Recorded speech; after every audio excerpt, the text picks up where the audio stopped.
Dear DJ Cory, ginuna ko pa ang lalaki kaysa mga bata ko. Itago lang ako sa ngalan nga Myra, taga Negros Occidental. Year 2013, nagkarelasyon ako sa lalaki nga itago ta sa ngalan nga Raul. Hindi kami kasal. Sang magnobyahan ay palang kami kasadya sa amon. Kung Domingo, upod kami nga nagasimba, nagalagaw. Kung magbisita ako sa balay nila, permi ko siya maabtan nga tulog. Nag-inom ko no. Ginbali wala ako lang sa umpisa. Wala ako naghuna-huna nga pala inom gidman gali siya. May mga adlaw nga nagabisita siya sa balay nga nakainom, kagamo na ang pinaka naindian sa mga ginikanan ko. Hambal nila palahubog ko no. Pero wala na ko nagsapak sa ginpanghambal nila. Asa nga nag-live-in kami kag nagbusong ako sang 2014. Nagkaanak kami sang lalaki, si Jack. Sang nagabusong pa lang ako, grabe, permigid man siya nagainom. Kag ina ang rason ko nga permi kami nag-aaway. Balaan ko nga pagkaaga masulod siya sa trabaho. Ginaasikaso ko pa siya. Pero kung kisa, tungang gabi na wala pa siya. Tapos mabalaan ko pa nga wala man gali siya nag-ubra. Ginaistorya ko man siya sang maayo. Ginhambalan ko siya nga hindi na siya mag-inom. Kag kung mag-inom gid man, hagan-haganon lang. Pero wala gid siya nagapati sa akon. Bisan gani sweldo niya, hindi niya mahatag sa akon. Ginatago niya pa ang wallet niya sa idalom sang ulunan niya. Nadumduman ko pa, 7 ka bulan ako nga nagabusong. Grabe ang away namon. Gusto niya pa nga mag-inom. Siya na gani ang nakaubos ang ginabaligya namon nga ilimnon. May ara kami gamay nga tindahan sa balay nga ginaarkilahan namon. Tapos, gintayaan niya pa ako sang kutsilyo. Nagdalagan ako pa kadto sa mga ginikanan ko kay lapit lang ang balay. Ang balay sang ginikanan ko sa ginarentahan namon. Nagdalagan ako nga wala tsinelas, nga nagahilibion. Basta permi lang kami nag-aaway. Hasta nga nanganak na ko. Kung may trabaho siya, tapos bago lang siya baton sweldo, mas ginauna niya pang mag-inom. Tapos, pagkadason nga adlaw, hindi na siya mag-ubra.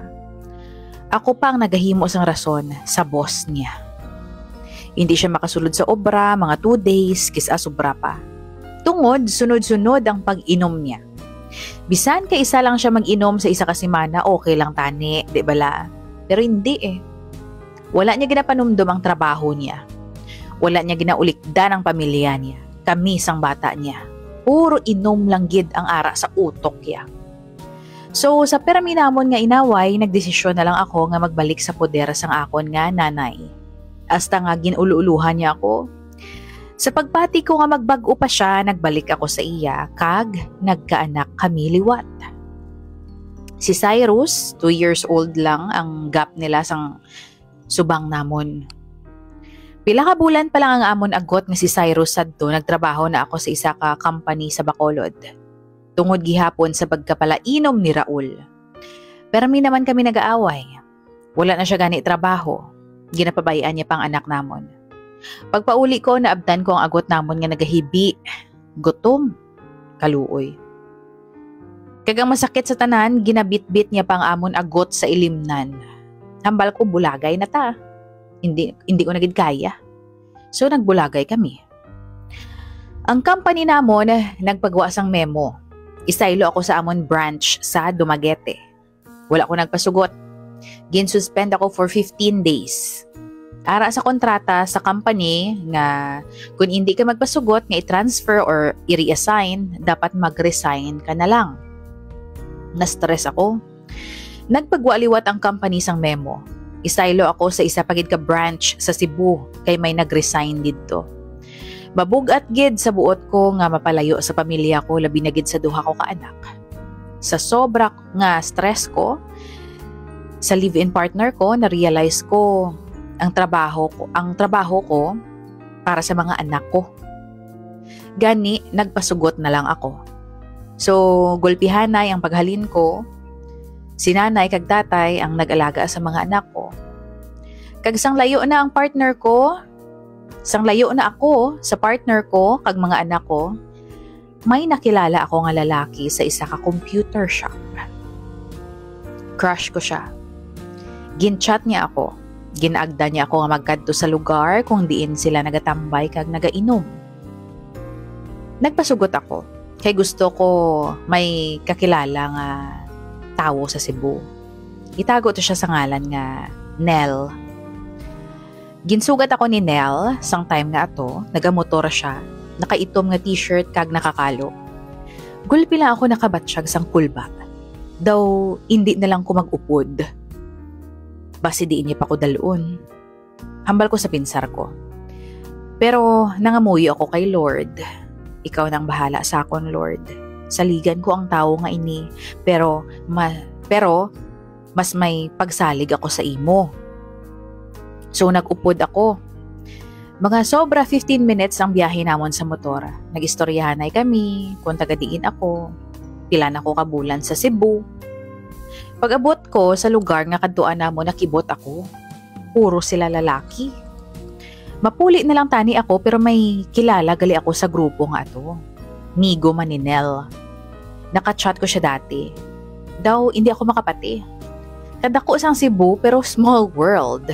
Small world. And to make the long story short, may natabo sa amon sang lalaki nga ato nga migo ni Nel. Pero isa ka beses lang. Wala na maliwat pa. First time namon nga mag-jamming kay puro chat-chat lang kami dati. Sa tuod lang, naghinulsol ako sa natabo. Ang thought bala nga may matabo sa amon sang lalaki nga hindi ko man masyado kilala. Kaya hindi man ako amo na klase nga babae. Siguro nadala lang gid ako sang akon nga nainom. Sa umpisa, ginbalibaran ko siya. Hambal ko hindi ko.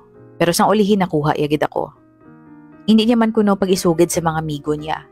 Kag hindi man kuno sila kasal sa babae nga gina-live-in niya. Pagkaaga, medyo dulom pa. Halin ako sa kwarto nga ato. Or naghalin ako sa kwarto nga ato. Sa piya nga kwarto, ara si Nel. Nagatubangay kami.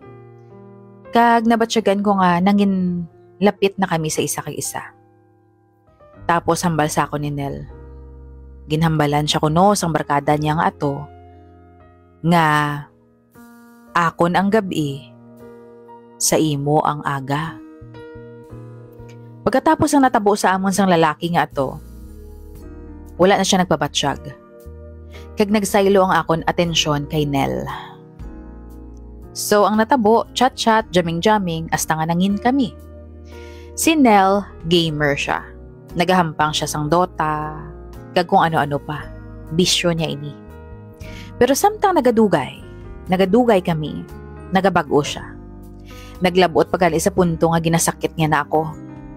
Una nga away namon tungod lang sa nagwa ako nga naka-shorts.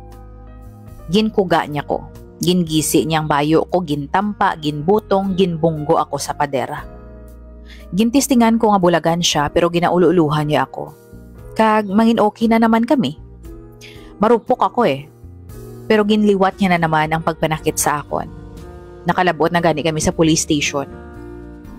May lagob ako kag bukol. Nagpabarangay ako, ginbuligan man nila ako, hambal nila kasuhan ko kuno. So ako, kasuhan ko na siya tani, pero ako man mismo ang nag-atras. Tungod na luoy ako sa iya. Ginbaliwala ko na lang ang tanan tungod palangga ko siya. Hambal niya sa police station, kusayon ko na namon ang amon nga gamo. Hambal niya pa, patawara ako. Pakasal na ta. Pero sabat ko siya, wala ako nagapati sa mga ginahambal mo. Kay uhaan ay ang kaugalingon mo. Mapuli na ko sa mga anak ko. Ginhalokan niya ako, ginkupan. Nagluhod pa siya sa atubang ko. Ako naman nga hangag, marupok. Naghambal nga, okay, basta hindi ka na magsagad hampang ha. Pero wala gihapon madula ang bisyo niya. Hasta nga, nag-decide na naman ang company nga ginaobrahan ko nga ibalik ako liwat sa Negros. Nalipay ako, kaya makaupod ko na naman tani ang mga anak ko. Kaso, nagka-problema. Wala kami may makuha nga budget kay nagka-pandemic. Nag-resign ako kag nagtambay anay. 3 ka bulan nga wala ako sang trabaho. Kabudlay mangita sang work, sang obra. Wala gihapon ako makapauli sa amon. Miss na miss ko na ang mga anak ko.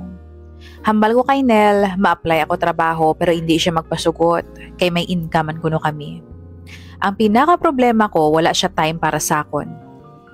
Ginpati ko siya tungod palangga ko siya. Ginagwanta ko ang tanan, pati mga anak ko, pati pamilya ko. Kung mag-away kami, ginasakit niya gihapon ako. Ang masakit sa tanan, kung ginahambalan niya ako sa mga masakit niya tinaga. Mas gusto niya pa nga kaistorya ang mga gamers nga parehas niya. Permi niya pa ko ginabuyayaw. Hindi niya ako ma-appreciate. Palangga ko siya pero wala ako kabalo kung asasan o ako nga magpakamanhid. Pwede ko man siya or pwede man siya nga magpahuway kadali para magka-oras para sa akon pero hindi niya man mahimo. Kung maglayas ako diri sa balay nila, hindi na ako maglisensya pa. Hindi ko na siya kinahanglan pamangkuton kung palangga niya pa ako. Kung importante pa ako para sa iya, kay balaan ko na ang sabat. Sa subong, 2 ka tuig na kami, nga nagaupod. 2 ka tuig ko naman, nga hindi upod ang mga anak ko. Tungod wala ako kwarta, kag wala ako ginapasugtan. Salamat sa pagbasa sa akon nga istorya. Love, Myra.